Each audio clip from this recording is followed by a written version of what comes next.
कोई ऐसी इंफॉर्मेशन है जो मांगी कोर्ट ने कि जो उनके पास नहीं है, रेडिली अवेलेबल है, 1 घंटे में वो दे सकते हैं, सारी कंप्यूटर पे अवेलेबल है। सरकार क्योंकि बेईमान है, देश का प्रधानमंत्री बेईमान है, मतलब जिन लोगों के साथ मिलके इस देश के साथ में गद्दारी की है, जो पैसा जो है मतलब उनसे लिया गया है और उनको जो काम उनका किया गया है, ये सारी चीजें सामने आएंगी तो प्रधानमंत्री का मोदी सरकार को बचाने के लिए ये इंफॉर्मेशन, ये चाल जो है चली गई है। हो सकता है कोई और तिकड़मबाजी ये करें, पर कोर्ट अब इस मूड में नहीं है कि इनकी बात सुने। ईवीएम के विषय में भी अगर ऐसा ही फैसला आ गया तो सरकार पूरी तरह से हो जाएगी, भाग जाएंगे देश छोड़ के, मोदी भाग जाएगा देश छोड़ के, क्योंकि 40 से ज्यादा सीट मिलेंगे नहीं। नमस्कार, 4 PM दिल्ली देख रहे हैं आप। मैं हूं शाहीन खान और इस समय मैं सुप्रीम कोर्ट ऑफ इंडिया के अंदर मौजूद हूं, जहां से एक ऐतिहासिक फैसला आया है। एसबीआई को बड़ा झटका सुप्रीम कोर्ट द्वारा दिया गया। आपको बता दूं, जो चुनावी बॉन्ड है उसको लेकर के बड़ा फैसला सुप्रीम कोर्ट से दिया गया। एसबीआई को फटकार लगाते हुए कहा गया है कि 12 मार्च को जो है पूरा का पूरा ब्यौरा यहाँ पर जो है जमा कराना पड़ेगा सुप्रीम कोर्ट के साथ में, और अगर कल तक ये ब्यौरा नहीं दिया जाता, जो चुनावी बॉन्ड की बात लगातार एसबीआई द्वारा की जा रही है कि वो 30 जून तक ये पूरा जो डिटेल है प्रोवाइड करेगी, लेकिन इस बीच सुप्रीम कोर्ट ने बड़ा फैसला दे दिया है कि 12 मार्च तक ये सारी डिटेल्स जो है सुप्रीम कोर्ट के अंदर मौजूद करानी होगी। अगर ऐसा नहीं होता है तो एसबीआई के खिलाफ मानना का केस चलाया जाएगा। इस पर ज्यादा बातचीत करने के लिए आइए जुटे हैं सुप्रीम कोर्ट के वरिष्ठ वकीलों के साथ। वो भी इंफॉर्मेशन है, अगर देखें तो केवल जैसे इलेक्शन कमीशन के वो एसबीआई कहता है कि 29 ब्रांचों में ये इलेक्टोरल बॉन्ड जो है वहां से इश्यू किए गए, तो सारी इंफॉर्मेशन उनके पास में है। कोर्ट ने बहुत स्पष्ट कहा कि कोई ऐसी इंफॉर्मेशन है जो मांगी कोर्ट ने कि जो उनके पास नहीं है, रेडिली अवेलेबल है, और 1 घंटे में वो दे सकते हैं, सारी कंप्यूटर पे अवेलेबल है। लेकिन सरकार क्योंकि बेईमान है, देश का प्रधानमंत्री बेईमान है, और वो जिसने मतलब जिन लोगों के साथ मिलके इस देश के साथ में गद्दारी की है, जो पैसा जो है मतलब उनसे लिया गया है और उनको जो काम उनका किया गया है, ये सारी चीजें सामने आएंगी तो प्रधानमंत्री होगा। इसलिए वो सारी प्रधानमंत्री को बचाने के लिए, मोदी सरकार को बचाने के लिए ये इंफॉर्मेशन, ये चाल जो है चली गई है, और ये सरकार की एसबीआई को मोहरा बनाकर ये चाल मोदी की है। बहुत सीधे शब्दों में अगर कहा जाए, एसबीआई की क्या औकात है कि अगर कॉन्स्टिट्यूशन बेंच की बात ना माने, लेकिन कोई है उसके पीछे, और कौन होगा, किससे छुपाया जाएगा, किस का डर है, वो है देश का प्रधानमंत्री, उसके होने का डर है। इसलिए वो इतनी हिमाकत एसबीआई ने की है। पर मैं समझता हूं जो आदेश है बहुत स्पष्ट है। कल तक सारी चीजें इलेक्शन कमीशन तक पहुंच जाएंगी और 15 तारीख तक आई होप कि सारी इंफॉर्मेशन होंगी। हो सकता है कोई और तिकड़मबाजी ये करें, पर कोर्ट अब इस मूड में नहीं है कि इनकी बात सुने भी।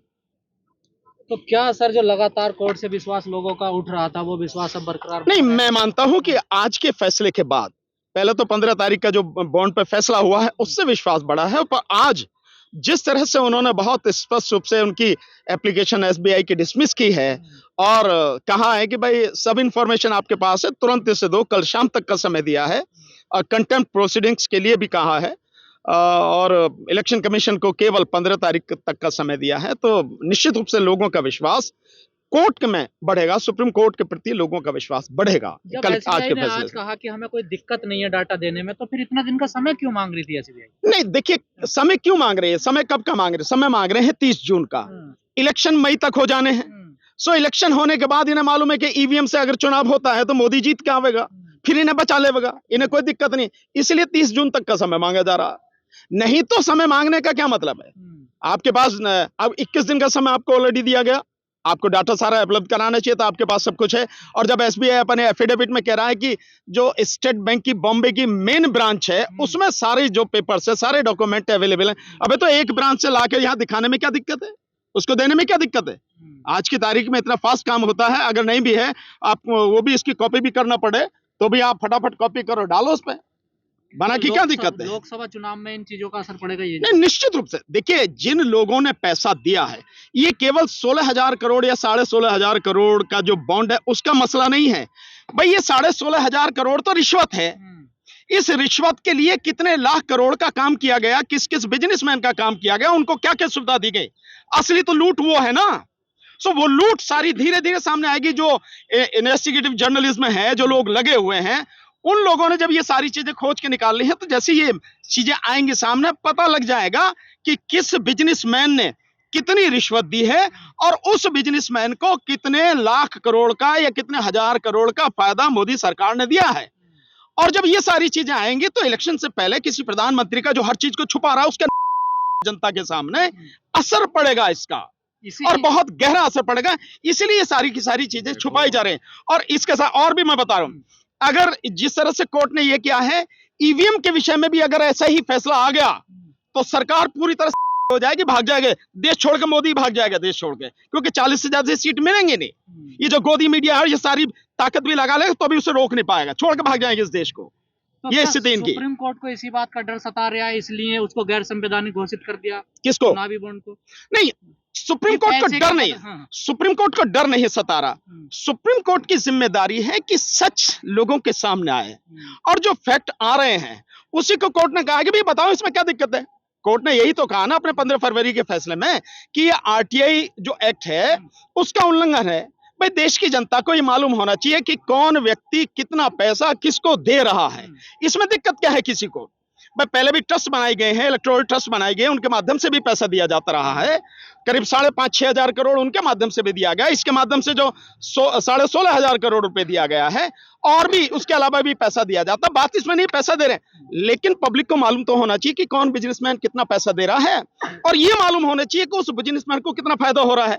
जैसे पीएम केयर फंड में 1550 करोड़ रुपए टाटा ने दिए, तो टाटा को एयर इंडिया मिल गया नहीं मिल गया? 60,000 करोड़ की कंपनी उसे जो 15,000 करोड़ में मिल गई, 12,000 करोड़ में। सो ये फायदा जो है, ये चीजें ऐसे सामने आएंगी कि किस किस को कितना फायदा दिया जा रहा है। इसलिए सरकार जो व्यक्ति अपने आप को बड़ा धर्मात्मा समझता है, और अब तो उसे घोषित भी कर दिया कि विष्णु का अवतार है वो, तो जो विष्णु का अवतार है वो जनता के सामने बेईमानी करता हुआ पकड़ा हो जाएगा, तो उसकी अवतारीगरी सारी निकल जाएगी। ये है डर असली, ये है सारी कहानी। पीएम केयर फंड पे भी अब लोगों को बिल्कुल शक नहीं है। हम तो बहुत पहले से कह रहे हैं कि पीएम केयर फंड देश में मतलब एक संगठित रूप से रिश्वत लेने का, प्रधानमंत्री द्वारा रिश्वत लेने का ये एक नया फंड है पीएम केयर फंड। नहीं तो पता लग जाएगी भाई कैसे कैसे पैसा लिया गया। जिन चाइनीज कंपनी के आपने जो ऐप बंद कर दिए, जिन चाइनीज कंपनी को आप कहते हो, वैसे हिम्मत नहीं है आपकी बोलने की, जिन्हें लाल आंखें दिखानी बात कर रहे, उनसे आपने पीएम केयर फंड में पैसा लिया। और देश के जो सरकारी कर्मचारी हैं उनका भी जबरदस्ती 1 दिन या 2 दिन या 3 दिन का जो है उनका भी पेमेंट आपने जो पीएम केयर फंड में लिया। आपके बाप का पैसा था कि कर्मचारी को बिना बताए आपने उससे पैसा ले लिया? कहां से पैसा आ रहा है, ये सारी चीजें जानने की जरूरत है, जनता को जानने की जरूरत है। अगर ये चीजें सामने आ जाएंगी सब कुछ क्लियर हो जाएगा कि ये सरकार कितना बड़ा घोटाला कर रही है। जैसे मैंने बताया नहीं कि तो केवल 16,000 करोड़ की बात है इलेक्टोरल बॉन्ड, इसके एवज में कितने लाख करोड़ का फायदा दिया गया। अडानी कैसे बन गया इतना अरबपति खरबपति लगातार, जिसकी करीब 8-10 हजार करोड़ की जो उसकी थी 2014 के लगभग उसकी कंपनी की वैल्यू थी, आज लाखों करोड़ में होगी। कैसे हो गई?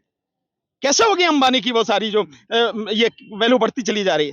तो ये सब कुछ पता लग जाएगा, इसलिए है ये सारा, इसका महत्व ये है। सर एक आखिरी सवाल, चुनाव आयुक्त ने इस्तीफा दे दिया अचानक, कोई रीजन भी नहीं बताया। नहीं देखो, मैं नहीं जानता कि रीजन क्या है। हम लोग सब लोग कल्पना कर सकते हैं या गैस कर सकते हैं कि भाई क्या कारण हो सकता, पर मैं ये मानता हूं कि कुछ ना कुछ ऐसी बात होगी जो ये सरकार इस इलेक्शन में कराना चाह रही होगी, और वो हो सकता है उसका अंतर्मन जाग गया हो और वो उतना करने को तैयार ना हो।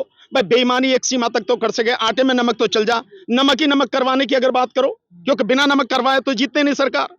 सो जब आप इतनी बात करो तो हो सकता है वो नहीं भाई इतना नहीं करेंगे, बेईमानी थोड़ी बहुत तो ठीक है, लेकिन इतना पूरा ही कर लो, हो सकता है इसलिए उसने दिया हो। लेकिन एक बात तो जरूर है कि देश में जो सारा सब कुछ चल रहा है, इलेक्शन कमीशन गंभीर सवालों के घेरे में है, और दुनिया के सामने उसकी बेईमानी और सरकार के साथ उसका गठबंधन बिल्कुल साफ हो रहा है, इसमें कोई शक वाली बात रही नहीं है। सो कोई कारण जरूर है, देर सवेर जनता के सामने आएगा। जो खोजी पत्रकारिता के लोग हैं वो लाएंगे खोज के, बताएंगे कि असली कारण क्या है। लेकिन गंभीर स्थिति है कि चुनाव से ठीक लगभग 1 हफ्ते पहले ही ये सब कुछ हो रहा है। ये एक रिटायर हो गया और दूसरा इस्तीफा देकर भाग गया। ये वही आदमी है जिसको लेके आए 24 घंटे में, जिसकी फाइल क्लियर करके और इलेक्शन कमीशन बना दिया, जिसके सुप्रीम कोर्ट ने भी 10 सवाल पूछे जिनका जवाब आज तक नहीं दे पाए वो। तो वो सारी चीजें हैं, और देश की जनता को इस पर बारीकी से नजर रखनी चाहिए, क्योंकि देश के अस्तित्व का सवाल है। चंद लुटेरे, चंद गुंडे, चंद बेईमान सत्ता में बैठे हुए लोग देश को गुमराह करें, देश को लूटें और देश में मतलब जबरदस्ती दंगा कराने का प्रयास करें और देश में खून खराबा कराने का प्रयास करें, उससे देश को सावधान रहने की जरूरत है।